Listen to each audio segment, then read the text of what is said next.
নমস্কাৰ প্ৰিয় শ্ৰোতাসকল, আমি পাঠ কৰি আছোঁ বিশ্ববিদ্যালয়ৰ কেম্পাছ ভিত্তিক উপন্যাস কৃষ্ণচূড়াৰ ৰঙীন ছাঁ। এয়া অষ্টম খণ্ড, শিখৰৰ প্ৰতিধ্বনি। পাহাৰৰ শিখৰত অৱস্থিত সেই পৰিত্যক্ত গেষ্ট হাউচটোৰ চাৰিওফালে এক মৰিশালীৰ নীৰৱতা। বৰষুণৰ ধাৰাসাময়ী শব্দই সেই নীৰৱতাক আৰু অধিক ভয়াৱহ কৰি তুলিছে। অৰ্ণৱে তাৰ হাঁপানি উঠা উশাহটো চম্ভালি লৈ সেই মুখা পিন্ধা মানুহজনৰ ফালে আগুৱাই গ'ল। তাৰ হাতৰ মুঠিটো টান হৈ আহিছিল। অনন্যা ক'ত? তাইক ক'ত লুকুৱাই থৈছা?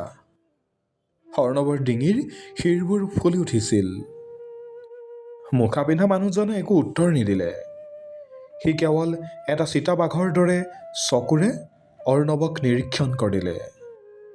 সি লাহেকৈ গেষ্ট হাউচটোৰ ভিতৰলৈ আঙুলিয়াই দিলে। অৰ্ণৱে একো চিন্তা নকৰি ভিতৰলৈ দৌৰ দিলে। গেষ্ট হাউচটোৰ ভিতৰভাগ আছিল ধূলি আৰু মকৰা জালেৰে ভৰা। পুৰণি আচবাববোৰৰ মাজত এটা পচা গোন্ধ ভাহি আছিল। অনন্যা! অৰ্ণৱে চিঞৰিলে। একেবাৰে চুকৰ এটা কোঠাৰ পৰা এটা অস্পষ্ট শব্দ শুনা গ'ল। অৰ্ণৱে দুৱাৰখন জোৰেৰে ঠেলা দিলে। দুৱাৰখন হুঁহুৱাই খোল খালে। ভিতৰত এটা ভগা চকীৰ লগত অনন্যাক ৰছীৰে বান্ধি থোৱা হৈছে। তাইৰ মুখত এখন কলা কাপোৰ বন্ধা আছিল। অৰ্ণৱক দেখি তাইৰ চকুবোৰ ডাঙৰ হৈ পৰিল। চকুলোৰে তাইৰ গাল দুখন তিতি আছিল। অৰ্ণৱে দৌৰি গৈ তাইৰ মুখৰ কাপোৰখন খুলি দিলে। অনন্যা, তুমি ঠিকে আছানে? মই আহি গৈছোঁ, একো ভয় নকৰিবা। অৰ্ণৱ, তুমি কিয় আহিলা? ইয়াত বহুত ডাঙৰ বিপদ, অনন্যাই কোনোমতে ক'লে। অৰ্ণৱে তাইৰ হাতৰ বান্ধোন খুলিবলৈ চেষ্টা কৰি থাকোঁতেই পাছফালৰ পৰা এটা হাত চাপৰিৰ শব্দ শুনা গ'ল। ঘূৰি চাই অৰ্ণৱে থতমত খালে। তাত থিয় হৈ আছিল বিকাশ, প্ৰগতিশীল ছাত্ৰ মঞ্চৰ নেতা আৰু ৰাজীৱৰ প্ৰধান প্ৰতিদ্বন্দ্বী। কিন্তু বিকাশৰ লগত আছিল এজন ব্যক্তি, যাক দেখি অৰ্ণৱৰ ভৰিৰ তলৰ মাটি কঁপি উঠিল। তাত আছিল অনন্যাৰ ভিনীহিয়েক বিদ্যুৎ বৰুৱা, যিজন এজন অধ্যাপক আৰু বিশ্ববিদ্যালয়ৰ প্ৰশাসনৰ ঘনিষ্ঠ। বিদ্যুৎ ছাৰ, আপুনি ইয়াত? অৰ্ণৱে বিশ্বাস কৰিব পৰা নাছিল। বিদ্যুৎ বৰুৱাই এটা কুটিল হাঁহি মাৰিলে।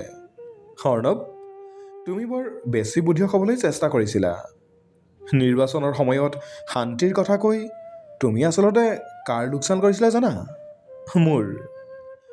এই বিশ্ববিদ্যালয়খন কেৱল ডিগ্ৰী লোৱা ঠাই নহয়, ই হ'ল কোটি কোটি টকাৰ ফাণ্ড আৰু ক্ষমতাৰ এক বিশাল উৎস। নিৰ্বাচনত যদি হুলস্থুল নহয়, তেন্তে আমি নতুন প্ৰজেক্টৰ নামত অহা টকাসমূহ কেনেকৈ সৰলোকি কৰিম? অৰ্ণৱৰ মূৰটো আচন্দাই কৰিলে। তাৰমানে সেই সকলোবোৰ একোখন নাটক আছিল? নিৰ্বাচনী হিংসা, এই সকলোবোৰ আপোনালোকে নিজেই পৰিকল্পনা কৰিছে? অৱশ্যে, বিকাশে ক'লে, ৰাজীৱ আৰু মই হয়তো শত্ৰু, কিন্তু এই ব্যৱসায়ত আমি সকলো এক। তোমাৰ এই শান্তি আবেদনখনে আমাৰ মাজত এক ঐক্যৰ সৃষ্টি কৰিব খুজিছিল, যাৰ ফলত আমাৰ গোপন ডিলবোৰ ৰাজহুৱা হোৱাৰ ভয় আছিল। আৰু অনন্যা, তাই বৰ বেছি দেউতাকৰ দৰে হৈছে, সেইবাবেই তাইক অলপ ভয় খুওৱাটো প্ৰয়োজন আছিল। অনন্যাই চকুলো মুচি ক'লে, ভিনীদেউ, আপুনি ইমান নীচ হ'ব পাৰে বুলি মই ভবা নাছিলোঁ। বাইদেৱে যদি এইবোৰ জানে? তোৰ বাইদেৱে একো নাজানে, আৰু জানিলেও নাজানিলেও মোৰ একো নাযায়। বিদ্যুৎ বৰুৱাই গৰজি উঠিল। অৰ্ণৱ, তোমাক এটা সুযোগ দিছোঁ। ইয়াৰ পৰা নীৰৱে গুচি যোৱা আৰু এই কাগজখনত চহী কৰা যে তুমি আৰু অনন্যাই নিজৰ ইচ্ছামতে ইয়ালৈ আহিছিলা, আৰু তোমালোকৰ মাজত এক গোপন সম্পৰ্ক আছে। ইয়াৰ ফলত তোমালোকৰ চৰিত্ৰৰ ওপৰত দাগ পৰিব, আৰু তোমালোকৰ সেই শান্তি মঞ্চৰ কোনো ভিত্তি নাথাকিব। অৰ্ণৱে বুজি পালে এয়া এক চৰম অপমান। সি অনন্যাৰ ফালে চালে। অনন্যাৰ চকুহালত আছিল বিদ্ৰোহৰ অগ্নিকণা। অৰ্ণৱে বিদ্যুৎ বৰুৱাৰ মুখৰ সন্মুখলৈ গৈ ক'লে, মই চহী নকৰোঁ। আপুনি এজন শিক্ষক হৈ এই অপৰাধ কৰিছে। আপোনাৰ ঠাই জেলত হোৱা উচিত। বিদ্যুৎ বৰুৱাই চকু মৰিয়ালে আৰু বিকাশৰ লগত থকা ল'ৰাকেইজনে অৰ্ণৱক আক্ৰমণ কৰিবলৈ সাজু হ'ল। অৰ্ণৱে তাৰ জীৱনৰ আটাইতকৈ ডাঙৰ যুঁজখনৰ বাবে নিজকে সাজু কৰিলে। সি অকলশৰীয়া আছিল যদিও তাৰ লগত আছিল সত্যৰ শক্তি। প্ৰথমটো ঘোঁচা তাৰ মুখত পৰিল। অৰ্ণৱ মাটিত পৰি গ'ল। তাৰ ওঠ ফাটি তেজ ওলাল। কিন্তু সি আকৌ থিয় হ'ল। সি এজন এজনকৈ ল'ৰাকেইটাৰ লগত যুঁজিবলৈ ধৰিলে। সি জানিব খুজিছিল যে এয়া কেৱল তাৰ বাবে যুঁজ নহয়, এয়া নীলাচল বিশ্ববিদ্যালয়ৰ পবিত্ৰতা ৰক্ষাৰ যুঁজ। হঠাৎ বাহিৰত বহুতো বাইকৰ শব্দ শুনা গ'ল। গেষ্ট হাউচটোৰ ভিতৰলৈ বহুতো ল'ৰা সোমাই আহিল। তেওঁলোকৰ হাতত জোৰ আৰু টৰ্চ লাইট। আগত আছিল ৰাজীৱ দা আৰু তেওঁৰ লগত আছিল দিগন্ত। বিকাশ, বিদ্যুৎ বৰুৱা, তোমালোকে ভাবিছিলা নেকি আমি ইমান মূৰ্খ? ৰাজীৱে চিঞৰি ক'লে। অৰ্ণৱে আমাক সন্দেহ কৰিছিল সঁচা, কিন্তু সৌৰভ দাই তোমালোকৰ পিছে পিছে এজন চোৰাংচোৱা লগাই থৈছিল। বিশ্ববিদ্যালয়ৰ সন্মান আমি নষ্ট হ'বলৈ নিদিওঁ। বিদ্যুৎ বৰুৱা আৰু বিকাশৰ মুখ হেতা পৰি গ'ল। হঠাৎ পৰিস্থিতি সম্পূৰ্ণ সলনি হৈ গ'ল। ৰাজীৱৰ লগত অহা ল'ৰাবোৰে বিকাশৰ ল'ৰাকেইটাক কৰায়ত্ব কৰিলে। দিগন্তই দৌৰি গৈ অৰ্ণৱক ধৰি তুলিলে। অৰ্ণৱ, তই ঠিকে আছনে? দিগন্তৰ চকুত চকু পানী। অৰ্ণৱে কেৱল হাঁহিলে। সি লৰালৰিকৈ অনন্যাৰ বান্ধোনবোৰ খুলি পেলালে। অনন্যাই অৰ্ণৱক জোৰেৰে সাৱটি ধৰিলে। সেই মুহূৰ্তত পৃথিৱীৰ সকলো ভয়, সকলো ৰাজনীতি যেন থমকি ৰ'ল। কেৱল দুজন তৰুণৰ হৃদয়ৰ ধপধপনি শুনা গ'ল। বিদ্যুৎ বৰুৱাক আৰক্ষীৰ হাতত গতাই দিয়া হ'ল। ৰাজীৱে অৰ্ণৱৰ কাষলৈ আহি ক'লে, অৰ্ণৱ, আজি তুমি যি কৰিলা তাৰ বাবে আমাৰ গোটেই বিশ্ববিদ্যালয়খন গৌৰৱান্বিত।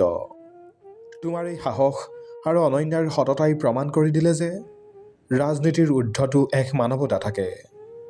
মই তোমালোকৰ শান্তি মঞ্চৰ লগত হাত মিলাম বুলি কথা দিলোঁ। ৰাতি 2 বাজিছে। বৰষুণজাক তেতিয়াও দি আছিল। আৰক্ষীৰ জীপখন পাহাৰৰ পৰা নামি যোৱাৰ পাছত অৰ্ণৱ আৰু অনন্যা গেষ্ট হাউচটোৰ বাৰান্দাত থিয় হ'ল। চাৰিওফালে এক গভীৰ নিস্তব্ধতা। অৰ্ণৱ, অনন্যাই খুব ধীৰে ধীৰে মাতিলে। কোৱা, আজি যদি তুমি নাহিলাহেঁতেন? মই আহিবই লাগিছিল অনন্যা।